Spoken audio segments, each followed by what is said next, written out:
minasyaitonir rajim. Bismillahirrahmanirrahim. Assalamualaikum warahmatullahi wabarakatuh.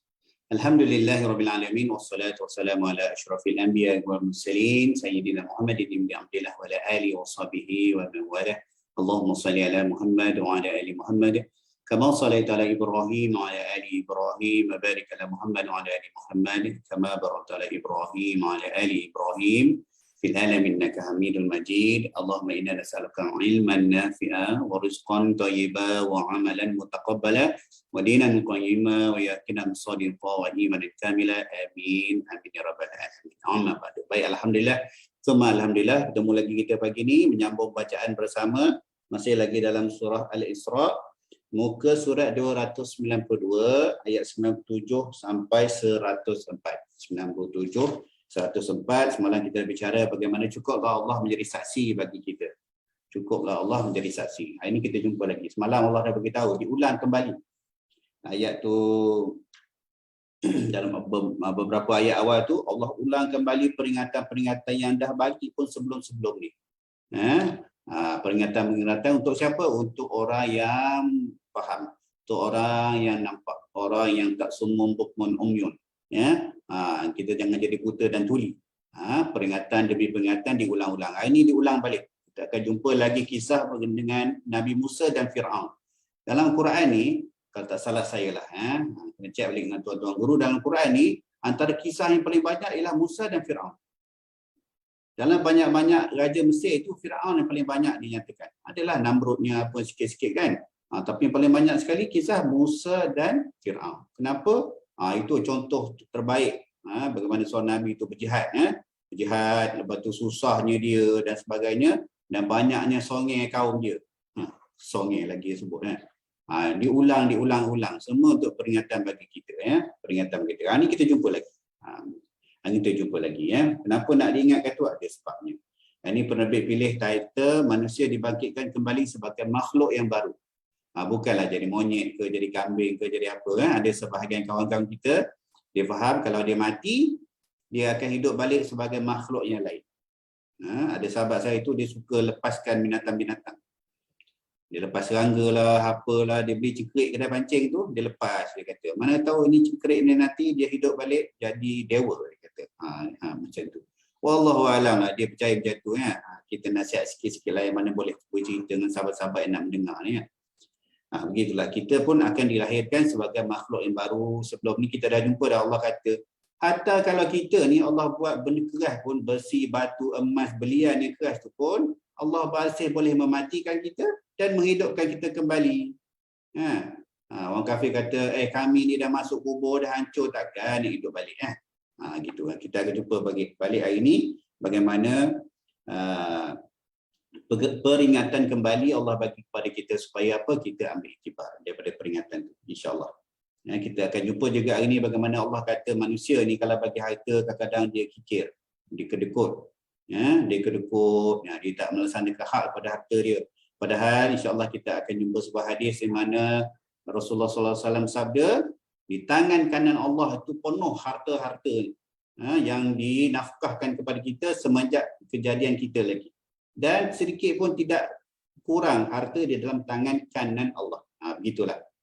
Kita dah bincang ayat mutasyabihat, apa makna ke tangannya. Jadi dalam tangan kanan Allah tu, kata Rasulullah sallallahu alaihi wasallam, takkan berkurang sedikit pun harta itu. InsyaAllah kita akan jumpa waktu. Silakan adik baca ini ayat 97 dan 104. Auzubillahi minasyaitonir rajim. A'udzubillahi minasyaitonir rajim.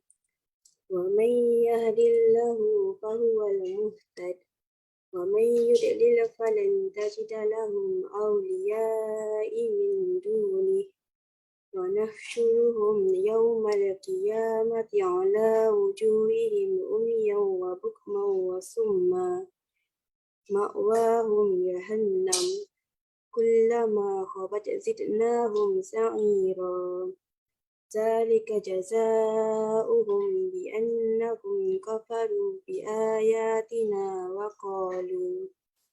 وقالوا أإذا كنا عظاما ورفاتا أإنا لمبعوثون خلقا جديدا أولم يروا أن الله الذي خلق السماوات والأرض قادر على أن يخلق مثلهم وجعل لهم أجلا لا ريب فيه فأبى الظالمون إلا كفورا قل لو أنتم تملكون خزائن رحمة ربي إذا لأمسكتم خشية الإنفاق وكان الإنسان قتورا ولقد آتينا موسى 9 آيات بينات فاسأل بني إسرائيل إذ جاءهم فقال له فرعون إني لأظنك يا موسى مسحورا قال لقد علمت ما أنزل هؤلاء إلا رب السماوات والأرض بصائر وإني لأظنك يا فرعون مسحورا فأراد أن يستفزهم من الأرض فأغرقناه ومن معه جميعا وقلنا من بعده لبني إسرائيل اسكنوا الأرض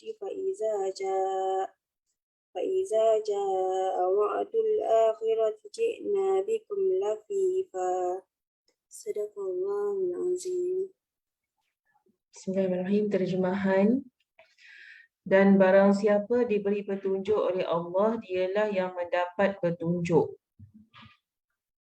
Dan barang siapa yang disesatkannya, maka engkau tidak akan mendapat penolong-penolong bagi mereka selain dia. Dan kami akan mengumpulkan mereka pada hari kiamat dengan wajah tersungkur, dalam keadaan buta, bisu dan tuli.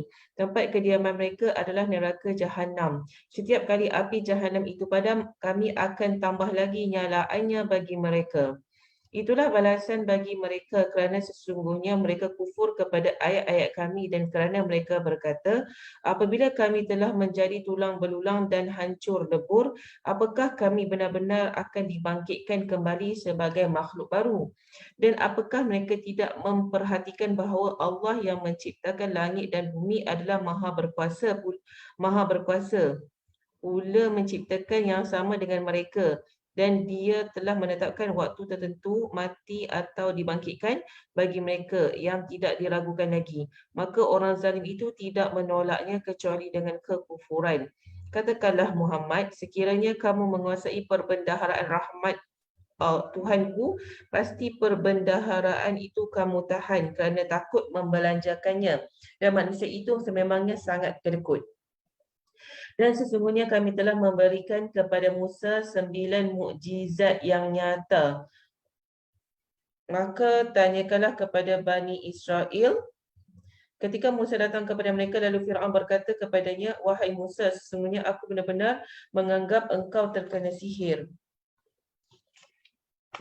Mukjizat yang nyata adalah mukjizat yang 9 itu ialah tongkat, tangan, belalang, kutu, katak, darah, banjir besar, laut dan gunung Sinai. Dia, yakni Musa, menjawab, sesungguhnya engkau telah mengetahui bahawa tiada yang menurunkan mukjizat-mukjizat itu kecuali Tuhan yang memelihara langit dan bumi sebagai bukti-bukti yang nyata, dan sesungguhnya aku benar-benar menyangka engkau akan binasa, wahai Fir'aun. Kemudian dia, yakni Fir'aun, hendaklah mengusir mereka, Musa dan pengikutnya, daripada bumi Mesir. Maka kami tenggelamkan dia, Fir'aun, beserta seluruh orang yang bersamanya. Dan setelah itu kami berfirman kepada Bani Israel, tinggallah di negeri ini, tetapi apabila masa berbangkit datang, nescaya kami kumpulkan kamu dalam keadaan bercampur baur. Tafsir Jalalain. Dzalika jazaa'uhum bi'annahum kafaru biayatina. Itulah balasan bagi mereka kerana sesungguhnya mereka kafir kepada ayat-ayat kami dan kerana mereka ingkar terhadap hari kebangkitan. وقالوا أإذا كنا عظاما ورفاتا أإنا لمبعوثون خلقا جديدا. Apakah setelah kami menjadi tulang belulang dan benda-benda yang hancur, apakah benar-benar akan dibangkitkan kembali sebagai makhluk baharu? Penyucian diri. Allah Subhanahu Wa Taala berfirman, dan mereka berkata, apabila setelah kami menjadi tulang belulang dan benda-benda yang hancur, apakah kami benar-benar akan dibangkitkan kembali sebagai makhluk yang baharu? Katakanlah Muhammad SAW, jadilah kamu batu atau besi atau menjadi makhluk yang besar yang tidak mungkin hidup kembali mengikut fikiranmu. Maka mereka akan bertanya, siapakah yang akan menghidupkan kami kembali? Katakanlah yang telah menciptakanmu pertama kali. Lalu mereka akan menggeleng-gelengkan kepalanya kepadamu dan berkata, bila kiamat itu akan berlaku? Katakanlah, barangkali waktunya sudah hampir, iaitu pada hari ketika dia memanggilmu dan kamu mematuhinya sambil memujinya dan kamu menduga rasanya hanya sebentar sahaja kamu berdiam di dalam kubur. Surah Al-Isra ayat 49 hingga 52. Akibat kata-kata mereka itu, Allah Subhanahu Wa Taala berfirman, itulah balasan bagi mereka kerana sesungguhnya mereka kafir kepada ayat-ayat kami dan kerana mereka berkata, apabila setelah kami menjadi tulang belulang dan benda-benda yang hancur, apakah kami benar-benar akan dibangkitkan kembali sebagai makhluk baharu? Surah Al-Isra ayat 98. Cuba perhatikan jawapan terperinci daripada tiap-tiap pertanyaan yang diajukan mereka. Pertama, mereka mengatakan, apabila setelah kami menjadi tulang belulang dan benda-benda yang hancur, apakah kami benar-benar akan dibangkitkan kembali sebagai makhluk yang baharu? Maka pertanyaan mereka dijawab, jika kamu menyangka bahawa dia bukan pencipta kamu dan bukan pula Tuhan, maka mengapa kamu tidak menjadi makhluk baharu yang tidak dibinasakan oleh kematian, seperti batu, besi atau menjadi makhluk yang lebih besar mengikut fikiranmu?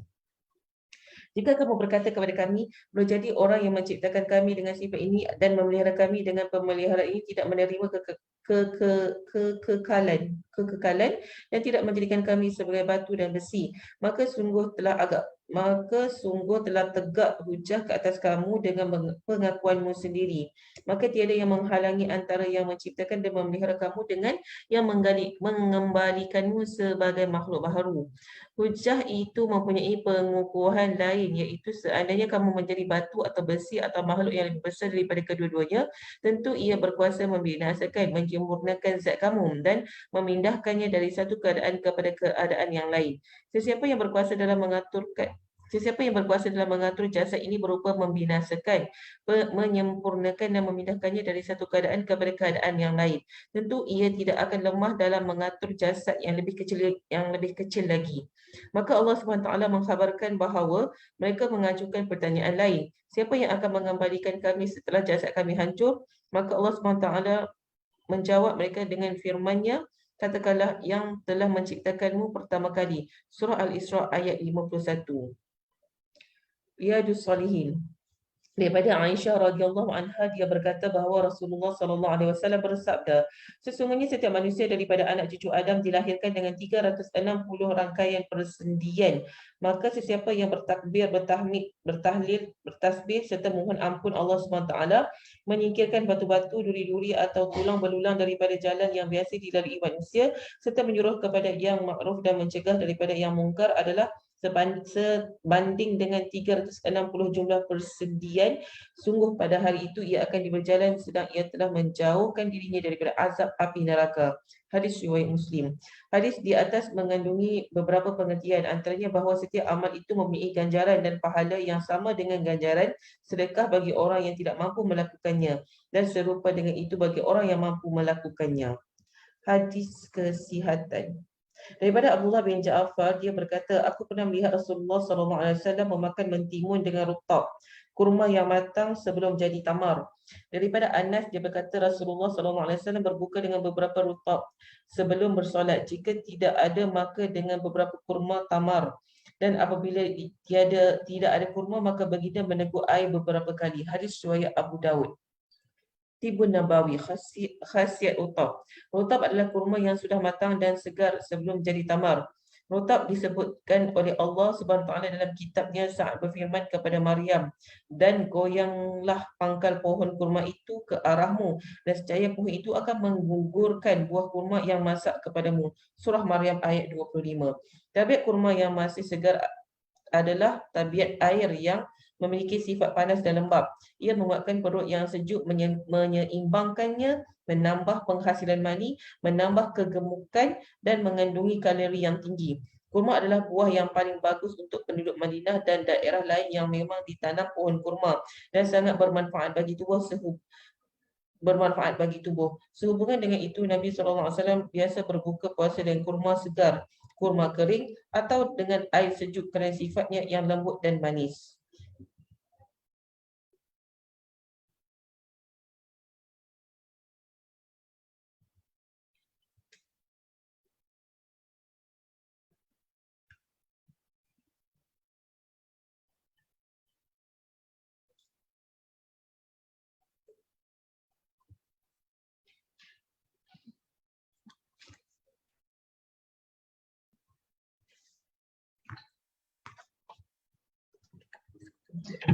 Okey, demikianlah seperti yang kita dengar tadi, ulasan daripada surah Al-Isra ni ayat 97 hingga ayat 104. Macam yang kita dapat fahami, ayat-ayat ni masih lagi membahaskan tentang penolakan orang-orang kafir terhadap wahyu Allah, termasuk Fir'aun dan juga sebab-sebab penolakan dan juga nasib mereka di akhirat kelak. Dan macam yang kita sedia maklum, orang-orang yang mendapat hidayah daripada Allah ni adalah orang-orang yang selamat dunia dan akhirat. Dan sedangkan orang-orang yang sesat dari jalan Allah ni akan dikumpulkan di mahsyar dalam keadaan buta, bisu dan tuli. Kemudian mereka akan masuk ke dalam neraka Jahannam. Semua itu adalah balasan dari balasan mereka terhadap penolakan terhadap Al-Quran dan tak percaya kepada hari kebangkitan. Demikian sajalah. Kita akhiri dengan bacaan doa. A'udzubillahi minasyaitonirrajim. Bismillahirrahmanirrahim. Alhamdulillahirabbil alamin wassalatu wassalamu ala asyrafil anbiya'i wal mursalin wa ala alihi washabihi ajma'in. Allahumma ighfir lana dhunubana wa liwalidina warhamhum kama rabbayana shaghira. Warhamil muslimina wal muslimat wal mu'minina wal mu'minat al-ahya'i minhum wal amwat birahmatika ya arhamar rahimin. Allahumma a'inna ala dzikrika wa syukrika wa husni ibadatik.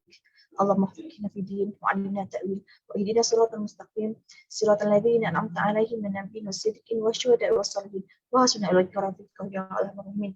Rabbana zalamna anfusana wa illam taghfir lana wa tarhamna lanakunanna minal khasirin. Rabbana atina fid dunya hasanah wa fil akhirati hasanah wa qina azabannar. Wa sallallahu ala sayyidina Muhammadin wa ala alihi wa sahbihi wasallam. Subhana rabbika rabbil izzati amma yasifun wa salamun al mursalin walhamdulillahi rabbil alamin.